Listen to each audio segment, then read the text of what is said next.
8 langkah mengumpulkan 100 juta pertama dari gaji pas-pasan. Halo semuanya, dapetin 100 juta pertama adalah langkah awal menuju kebebasan finansial. Sekarang mungkin banyak dari kalian yang masih mikir, kayaknya susah deh nabung sampai sebanyak itu. Tapi sebenarnya nggak sesusah yang kalian pikirin kok. Nah, gimana caranya? Yang paling penting sebelum kalian punya duit itu adalah kalian harus punya sumber penghasilan dulu nih. Kalau kalian nggak punya gaji atau sumber penghasilan, ya nggak bisa mulai. Setelah dapat duit sendiri, baru deh bisa mikirin cara dapetin 100 juta. Nah, langkah awal yang harus kalian lakuin adalah catat pendapatan dan pengeluaran. Pertama-tama, cek dulu gaya hidup sehari-hari kalian. Caranya, kalian bisa mulai dengan mencatat setiap pengeluaran dan pendapatan yang masuk. Dengan catatan itu, kalian bisa ngitung rata-rata pengeluaran kalian dalam sebulan.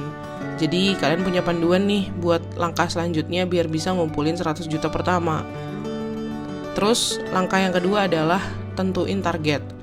Kalau kalian udah bisa mencatat pendapatan dan pengeluaran, kalian perlu nentuin target batas waktu untuk mencapai 100 juta itu dan gimana penerapan strateginya. Misal, kalau kalian ngeset target waktu buat ngumpulin 100 juta itu dalam jangka waktu 4 tahun dari sekarang, berarti yang paling realistis untuk kalian lakuin adalah dengan menabung minimal 2,8 juta per bulan. Karena 4 tahun itu kan sama dengan 48 bulan. 48 dikali 2,8 juta hasilnya 100.800.000. Oke, next. Step berikutnya adalah mengatur budget atau anggaran pakai strategi 50-30-20. Metode 50-30-20 adalah cara biar duit kalian kepake dengan benar setiap bulan, jadi nggak ada yang terbuang percuma. Intinya sih dari total gaji 50% itu buat keperluan pokok, 30% buat keinginan, dan 20% buat investasi.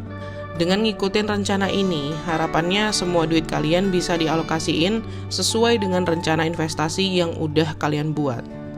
Lanjut, langkah keempat yang perlu kalian lakuin kalau mau nabung 100 juta pertama adalah bikin prioritas finansial. Maksudnya, kalian harus bisa bedain antara mana yang kebutuhan dan mana yang cuma kepengenan aja. Kebutuhan itu barang atau jasa yang benar-benar kita butuhin buat hidup sehari-hari. Nah, sedangkan keinginan itu lebih ke ya pengen aja, nggak wajib banget harus segera kita beli.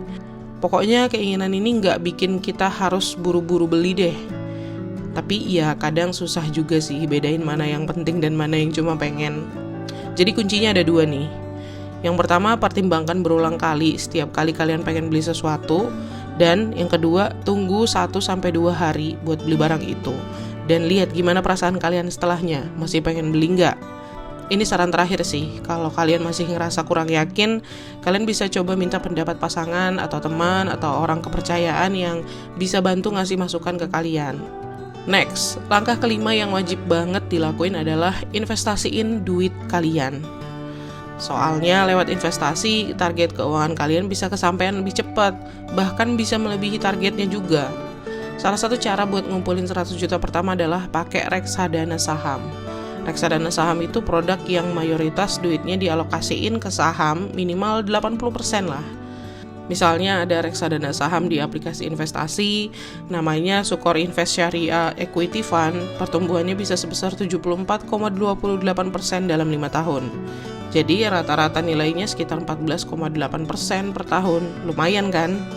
Lanjut, hal yang gak kalah penting dilakuin kalau kalian mau cepet-cepet bisa ngumpulin 100 juta rupiah pertama adalah dengan menerapkan frugal living.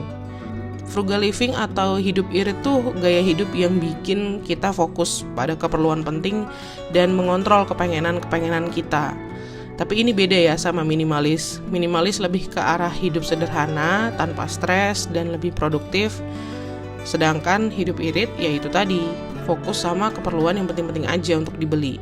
Jadi intinya, frugal living itu adalah gaya hidup yang fokus utamanya adalah menghemat uang. Pilih yang murah-murah tapi tetap bagus kualitasnya. Oke, langkah berikutnya adalah cari side hustle sebagai sumber penghasilan tambahan. Zaman sekarang, siapa aja bisa dapetin duit tambahan dengan gampang, apalagi di era digital kayak gini. Selain dari kerjaan utama, kalian bisa coba cari duit lewat sampingan. Contohnya jadi freelancer, nulis blog, dan banyak macam-macam lagi deh. Lanjut, step terakhir dalam menabung 100 juta pertama kalian adalah merencanakan passive income. Ini beda ya dengan side hustle tadi. Kalau side hustle itu kan kalian pakai tenaga kalian untuk menghasilkan tambahan uang. Jadi itu termasuk active income juga sebenarnya. Sama kayak pekerjaan utama. Sedangkan kalau passive income itu adalah gimana caranya uang atau aset kalian lah yang menghasilkan tambahan uang buat kalian. Nah, merencanakan passive income itu untuk persiapan kalau duit 100 juta kalian udah terkumpul. Duit itu bisa dicairin untuk beli produk investasi yang hasilnya jadi passive income buat kalian. Jadi jangan buru-buru dipakai dulu, dihabisin itu 100 juta. Karena passive income itu duit yang mengalir tanpa kalian harus kerja langsung. Jadi kalian bisa tetap dapat duit meskipun nggak aktif atau lagi nggak bekerja. Beda banget kan sama active income yang kalian harus kerja keras setiap hari untuk dapetin gaji di akhir bulan. Oke, jadi itu dia 8 langkah yang perlu kalian lakukan untuk mendapatkan 100 juta pertama kalian. Gimana? Nggak mustahil kan?